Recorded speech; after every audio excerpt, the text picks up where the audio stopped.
Hello, dear students. So, moving on to the next question, we have that in the statement it says, Kiti, a crane lifts a mass M to the 10th floor of a building in a certain time. मतलब एक crane है, आप लोगों ने देखा रास्तों में crane होती है जो चीजों को उठाने के लिए, हेवी लोड को उठाने के लिए हम यूज करते हैं. कहते वो ना मास M है, उसको 10th फ्लोर ऑफ बिल्डिंग तक किसी सर्टेन टाइम में पहुंचाती है.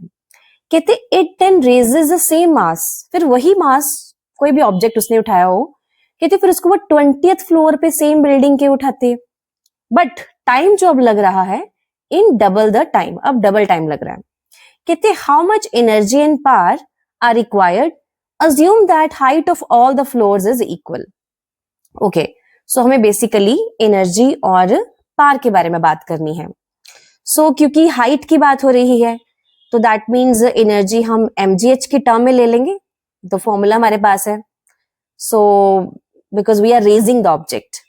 एंड अगर हम बात करेंगे पावर की, तो पावर का फॉर्मूला तो हमें पता ही है, एनर्जी बाय टाइम. तो चलिए जैसे हम पहले करते थे, लेट्स राइट द गिवन. तो गिवन क्या है, हमें जो गिवन है, एक तो गिवन में हमें लिखा है सेम मास. मास क्या है जी? m. ठीक है जी, एक मास हो गया. एंड एक और चीज है which is given to us, that is height of each floor. Height of each floor कितनी है बेटा? That is also h. Same है सबकी. अब हम क्या करते हैं, अब हम केसेस बना लेते हैं. तो पहले हम ले लेते हैं अपना फर्स्ट केस. फर्स्ट केस, तो फर्स्ट केस में हम ले लेते हैं अपना 10th फ्लोर. पहले हम 10th फ्लोर तक क्रेन की हेल्प से ऑब्जेक्ट को ऊपर लेके गए. तो यहां पे जो हमारी हाइट हो जाएगी, तो वो 10 टाइम्स h हो जाएगी, क्योंकि 10 फ्लोर्स है. तो एनर्जी इस केस में कितनी है, इसको मैं E1 लिख देती हूँ. अब एनर्जी का फॉर्मूला बेटा क्या हो जाएगा? It will be mgh. तो अब आ जाएगा बेटा mg, मास सेम है, g सेम है, ग्रेविटी सेम रहेगी, h की जगह मैं 10h लिख देती हूँ. और टाइम जो है, time is also given to us, that is t. We don't know, तो जनरली बात करेंगे. And in case of this, अगर हमें पावर लिखनी हो, अगर हमें पावर लिखनी हो, तो इसे मैं P1, the formula is E1 by T लिख देते हैं. तो रजे बन गया ये 10 mgh by T. So this is for the first case. Now what about second case? अब सेकेंड केस के लिए हम क्या करेंगे, इसको लिख लेते बेटा. सेकेंड केस, हमने फर्स्ट केस का एनर्जी एंड पावर दे दिया. सेकेंड केस भी सिंपल है, बस हम यहाँ पे एनर्जी को लिख देंगे E2 mgh. अब हाइट क्या है बच्चे? अब हाइट है हमारे पास 20h, तो यहाँ पे 20h लिख दे. So formula will be E2 हमारे पास कितना आ जाएगा? 20 mgh. Okay, but in this case time जो है कहते हैं डबल लगता है, तो टाइम को मैं 2t लिख लेती हूँ. और मेरे पास जो पावर है, now what will be that? P2. It will be E2 by time, second time you can say, इसे आप T2 लिख लीजिए.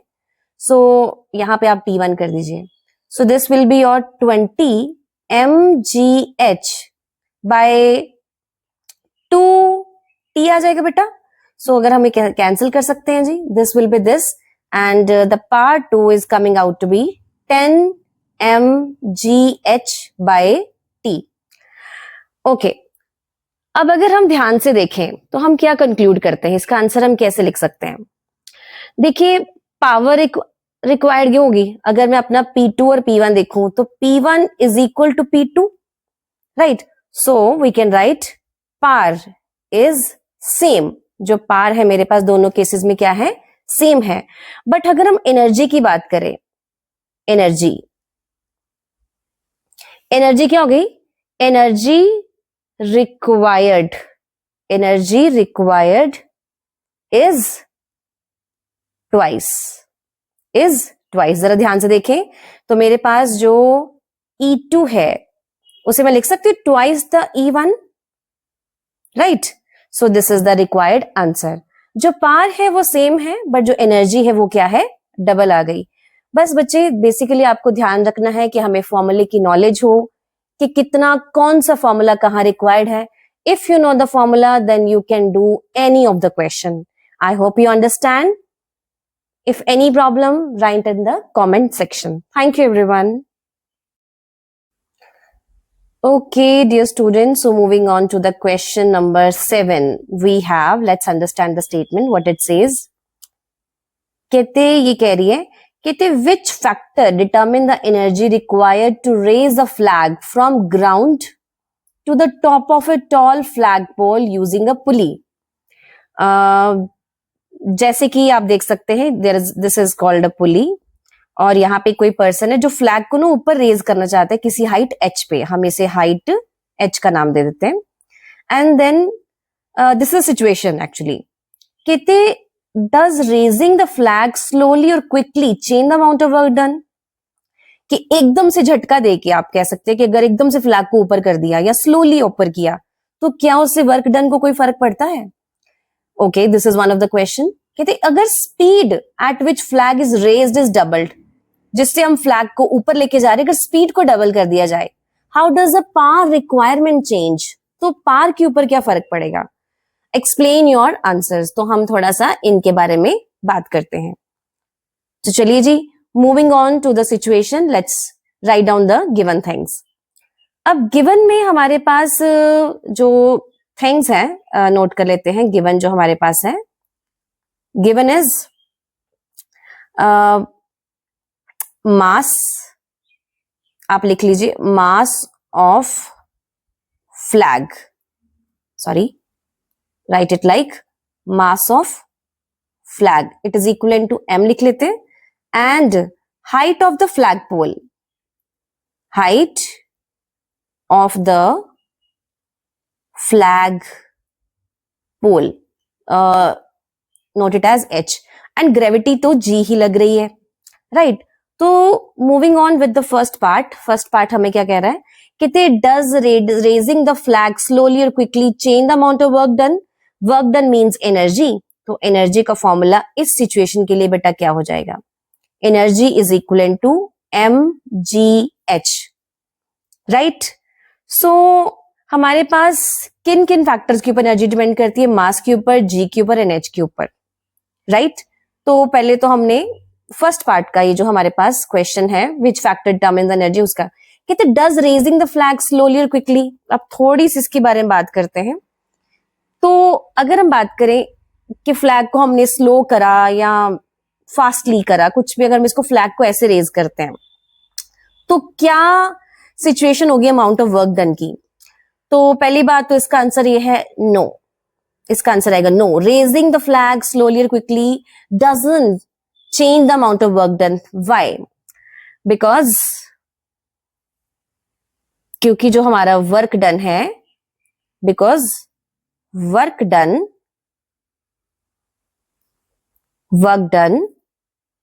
डिपेंड्स, किसके ऊपर डिपेंड करता है जी. Depends only on height. हाँ, अगर आप जी भी लिखना चाहते हैं क्योंकि फॉर्मूले में जी है. Depends only on height. आप फ्लैग को स्लोली रेज कीजिए या फास्टली रेज कीजिए, W is equal to mgh. आप इसे बोलेंगे कि भाई remains the same, remains the same. ये जो आपके पास फैक्टर है ये सेम रहेगा, चाहे आप फास्ट करें स्लो करें, doesn't affect the situation. Okay, so moving on to the next part, let's understand what it says. कहते how does the power requirement change. अगर स्पीड को हम डबल कर दें, तो पावर रिक्वायरमेंट हमारी कैसे चेंज होगी. तो इसके लिए हम सबसे पहले लेट्स अंडरस्टैंड कि हमें इसमें गिवन क्या है. कहते पावर जो है, we know the formula for power is equivalent to work by time. Work is what in this situation? mgh. सब कुछ, that means ये जो हमारे पास mgh है तो complete constant term है. हमने पीछे भी चेक किया है कि work के ऊपर कोई फर्क नहीं पड़ रहा. But what we are doing, हम speed अगर डबल कर दें, ये situation यहाँ पे याद रखें please. If the speed is double, time is halved for same h. h same है जी. So power is directly proportional to the speed. ठीक है जी, ये for same amount of work done, ये हम याद रख सकते हैं जी. सो ऑलवेज रिमेंबर दैट कि आपके पास अगर स्पीड डबल हो जाए तो टाइम हाफ हो जाएगा. फॉर सेम एच सिचुएशन ये है कि हाइट सेम रहेगी. So then in that way what we can write, so we will write doubling the speed time will be half. So in this situation therefore पार जो है वो क्या बन जाएगी 2p. So इसका आंसर आप शॉर्ट में अगर लिखना चाहे तो कैसे लिखेंगे, आप लिखेंगे वर्क remains same बट जो पार है, ऐसे नोट पॉइंट कर लीजिए, बट जो पार है पार becomes double. क्वेश्चन नंबर 6 और क्वेश्चन नंबर 7 ऑलमोस्ट सेम है बट सिचुएशन थोड़ी डिफरेंट है, दैट्स व्हाई आंसर ऑपोजिट आ रहा है. So you must go through both the questions very nicely and clear your concepts in a very nice manner. If you have any problem in the concept, do let me know in the comment section. Thank you everyone. Okay dear students, so moving on to the question number 8. Let's understand the statement. कहते a man of mass 60 kg rides a scooter of mass 100 kg. He accelerates the scooter to a velocity v. The next day his son with mass 40 kg joins him as a passenger. If the scooter reaches with the same speed on both the days in the same time interval, what is the ratio of the fuel of the tank used on the 2 days?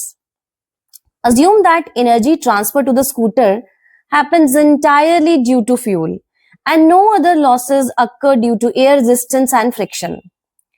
Okay, it's a very good conceptual question.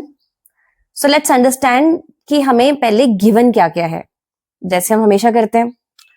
So सबसे पहले हम ऐसे करते हैं, 2 days की कहानी लिख लेते हैं, ऐसे लिखेंगे. ये हो गया हमारा day 1, राइट, और यहां पे हम लिख देते हैं अपना day 2, राइट. तो आपके पास जो गिवन में आपके पास जो मैन है तो हम लिख लेते हैं mass of man is equal to what 60 kg and mass of scooter का कितना है जी, it is 100 kg. Okay nice.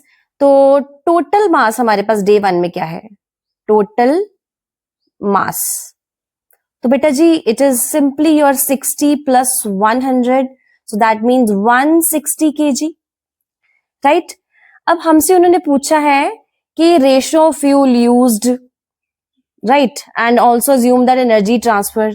तो देयर इज अ मोशन, तो हम ऐसे करते हैं, इसको हम काइनेटिक एनर्जी के हिसाब से करेंगे. सो काइनेटिक एनर्जी का फॉर्मूला क्या होता है हमारे पास, half of m v square. तो क्या हम ऐसे लिख सकते हैं जनरली, मास कितना हो गया, तो 160 और v स्क्वायर को लिख देते हैं हम ऐसे ही, right, because we are not given with the velocity, तो हम इसे जनरलाइज्ड फॉर्म में कर सकते हैं. ओके, नेक्स्ट अगर हम डे 2 की बात करें, डे 2 का टोटल मास क्या होगा, क्योंकि अब ना हमारे पास जो उसका बेटा है उसने भी ज्वाइन कर लिया है जी. सो टोटल मास इस केस में हमारे पास क्या हो जाएगा, total mass, so that will be, एक तो 160 तो है ही है, राइट, क्योंकि उसमें बच्चे ने भी ज्वाइन किया है तो 40, तो it will be total 200 kg. So in this वे अगर मैं आपसे पूछूं इसको बेटा आप काइनेटिक एनर्जी 1 बोल दीजिए, और अगर हम बात करें काइनेटिक एनर्जी 2, तो सिंपली जैसे ऊपर लिखा है half 200 v square, half 200 v square, right. So this is our day 1 and day 2 situations. Okay, अब क्योंकि उन्होंने हमसे कितना फ्यूल यूज हुआ है दोनों दिन में उसके बारे में बात करी है. अब फ्यूल यूज होने का मतलब कि कितनी काइनेटिक एनर्जी है, राइट. तो हम यहां पे एक सिंपली फैक्ट लिख लेते हैं, since fuel provides this energy, right, so fuel used कितना हो जाएगा हमारे पास? फ्यूल यूज्ड, हम रेशियो लिख लें, हमें रेशियो चाहिए. फ्यूल यूज्ड को हम बोल दें कि directly proportional to kinetic energy. This symbol is of directly proportional, right? We call it like this. Okay. So therefore, kinetic energy 1 by kinetic energy 2 लिखते हैं. We can write it, या आप इसे ऐसे लिख दीजिए, fuel for the first day by fuel for the second day. Right? What it will be? Half. Right? M क्या था हमारे पास? 60 into v square. Velocity भी सेम थी ना? Half next time 200 by v square. बेटा जी जो कैंसिल हो रहे हो वो टर्म्स कैंसिल कर दीजिए. This 0 goes with 0 and this also comes out to be. So this is coming out to be 4 by 5. So ratio आपके पास आंसर क्या बनता है जी? आंसर is coming 4:5 कि ये रेशियो है आपके फ्यूल यूज होने की. आई hope you understand the concept. हाँ, यहाँ ये याद रखना है दैट फ्यूल यूज्ड, अब फ्यूल भी तो एनर्जी है ना. अगर हम कोई एनर्जी स्कूटर चला रहे हैं, फ्यूल यूज कर रहे हैं, तो हम एनर्जी कंज्यूम कर रहे हैं. अब क्योंकि स्कूटर मोशन में है तो इसलिए हम लिखते हैं fuel used is directly proportional to the kinetic energy used. I hope you understand the question. For any problem do write in the comment section. Thank you. Okay, dear students, so moving on to the question number 9. Let's understand what it says. कहते on a seesaw with sliding seats. ये ना seats जो है यहाँ पे आप ये देख सकते हैं, एक सीसा है, यहाँ फलक्रम लगा हुआ है और seats इनकी slide, मतलब यहाँ भी आ सकती है, यहाँ भी आ सकती है, slide हो सकती है. A child is sitting on one side and adult on the other side. इधर ये child बैठा है, इधर एक adult है. Adult weighs twice that of child, मतलब adult का जो weight है वो child के weight से W से 2 गुना है, 2 times ज्यादा है. The seesaw is however is balanced. कहते seesaw फिर भी balanced है. कहते draw a figure which depicts the situation showing the distances from the fulcrum where the child and adult are seated.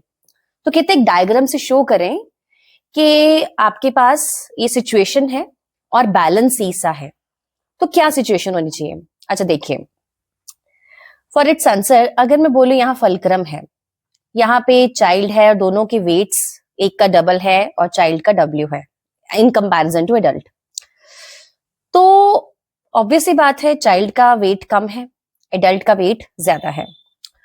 तो ऐसा नहीं होगा कि ये बैलेंस नहीं होगा. एडल्ट वाली जो सीट है वो नीचे को आने की कोशिश करेगी, बाहर ज्यादा है, और चाइल्ड वाली जो वो ऊपर को जाने की कोशिश करेगी. राइट? तो अगर देखा जाए बैलेंस करना है, बैलेंसिंग के लिए हमेशा एक कंसेप्ट याद रखें कि आपके पास clockwise moment anti clockwise moment के बराबर होना चाहिए. अब ये मोमेंट क्या है?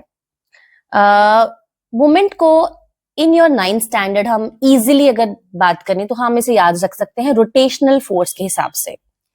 सो आप इसे टर्निंग इफेक्ट भी बोल सकते हैं. ठीक है. अब ये क्लॉकवाइज और एंटी क्लॉकवाइज मोमेंट क्या है? कहते अगर आप सीसा को क्लॉकवाइज रोटेट करें, मतलब सीसा को क्लॉकवाइज रोटेट करें, मतलब इधर को जा रहा है, इस ऐसे जा रहा है क्लॉकवाइज, उसे क्लॉकवाइज मोमेंट बोलेंगे. और अगर आपके पास एंटी क्लॉकवाइज जा रहा है तो उसे एंटी क्लॉकवाइज मोमेंट बोलेंगे. बैलेंसिंग कंडीशन में दोनों के दोनों बराबर होने चाहिए. राइट? तो अब क्योंकि चाइल्ड का वेट डबल है और एडल्ट का वेट 2W है, ट्वाइस ऑफ द वेट, तो इसे बैलेंस कैसे करेंगे? तो इसे बैलेंस हम कैसे करेंगे? हम जो बैलेंस सिचुएशन में डिस्टेंस जो है इसको डबल कर देंगे, क्योंकि यहाँ पे अब दोनों का आंसर क्या हो जाएगा? अब दोनों का आंसर कुछ 2WD और 2WD के बराबर आ गया. Right? So this the basic concept, आप इसे याद रख सकते हैं फॉर फ्यूचर क्वेश्चंस. सो इसी क्वेश्चन से हमारे पास बहुत सारे क्वेश्चंस बनेंगे कि फलक्रम भी सबको पता होना चाहिए कि एक सेंट्रल पॉइंट आपके पास है. राइट? फलक्रम आपके पास यू कैन सिंपली से कि एक वो वाला पॉइंट जहां से आपके पास जो सीसा है वो अप डाउन रोटेट करता है. ठीक है. तो simply in this way you can understand this. So this is the required answer. So this is the balancing condition. आपको बस पेपर में सिर्फ डायग्राम बनाना है. So I am clearing this out. So आपको बस पेपर में क्या है, सिर्फ डायग्राम बना के आना और बैलेंस करना, शो करना चाहिए. So I hope you understand. So this is the situation and further हम इसे कंक्लूड क्या करते हैं. You can simply remember it as that adult sits at half of the distance from the fulcrum compared to the child. क्योंकि वैसे भी मुझे balance करना आप ऐसे भी याद रख सकते हैं. So this is the basic answer. I hope you understand. For if you still find any problem, then you can write in the comment section. This topic is very important. You must have studied in the classes also. Okay, dear students. So moving on to the question number 10. Let's understand कि क्या ये question हमें क्या कह रहा है. कहते a ball of mass 2 kg is thrown up with velocity 20 meter per second. Okay, nice. So identify the sign of work done by gravity on the ball during its upward motion and its downward motion. Okay, and second point, if the ball reaches a height of this 19.4, how much work was done by air resistance? Assume G is equivalent to 10 meter per second square. Okay, nice. हम जो G की value है वो हम 10 लेके चलेंगे. चलिए ठीक है जी. So very easy question. तो स्टार्ट करते हैं जी. सबसे पहले हमारा वही बेसिक कॉन्सेप्ट, हम गिवन लिखेंगे. Right, when the ball thrown upward, ball को हम ऊपर भेज रहे हैं. ठीक है जी. सो गिवन आ जाएगा हमारे पास. Given is equal to mass कितना है बॉल का, हमें गिवन मास है जी 2 kg. एंड इनिशियल वेलोसिटी, याद है U represents what, initial velocity. मैं इसे पूरा नहीं लिख रही. So 20 meter per second. And height कितनी हमें बोली है, हाइट इज 19.4 मीटर्स. राइट, और कहते कि जो G की वैल्यू है वो आप क्या ले, 10 मीटर पर सेकेंड स्क्वायर. तो सबसे पहले पार्ट में हमें क्या बताना है, science of work done by gravity. Science of work done by gravity. Sign of, मैं आप यहां पे लिख लीजिए साइन ऑफ, थोड़ा सा मैं इसको क्लियर करके लिखती हूं. Sign of work done by gravity. कहते अपवर्ड मोशन में भी बताएं और डाउनवर्ड मोशन भी बताएं. ग्रेविटी, सबसे पहले हमें पता है कि ग्रेविटी कैसे, ग्रेविटी हमेशा डाउनवर्ड एक्ट करती है. तो देखते हैं क्या हो रहा है. During upward motion, during upward motion मतलब बॉल जो है आपकी वो ऊपर जा रही है, बॉल जो है वो आपकी ऊपर जा रही है, ऐसे ऊपर जा रही है. राइट, तो बट ग्रेविटी तो हमेशा नीचे को एक्ट करती है. तो वर्क डन आपके पास क्या आ जाएगा, हमारा मोशन जो है वो ग्रेविटी से ऑपोजिट है, तो वर्क डन यहाँ पे हो जाएगा आपका नेगेटिव. राइट, अब ऐसे ही अगर मैं इसके सेकेंड पार्ट की बात करूं, राइट, उसमें वो कह रहे हैं कि जो बॉल है वो आ रही है डाउनवर्ड. अब ग्रेविटी भी डाउनवर्ड है और आपका जो मोशन है वो भी डाउनवर्ड है. तो इस सिचुएशन में वर्क डन क्या हो जाएगा, simply you can write work done will be positive because the displacement is with the gravity. Okay, I hope you understand up to here. Okay, so part number 2 के लिए हम एक बार statement check कर ले. कितनी ball reaches the height 19.4, height इतनी, how much work was done by the air resistance. Okay, पर ball को हमने इसी initial velocity 20 meter per second के साथ भी ऊपर फेंका है. So let's understand how will do this one. तो इसमें हमारे पास कॉन्सेप्ट कैसे बनेगा, लेट्स सी. सो सबसे पहले हम अपना निकालेंगे work done by air resistance.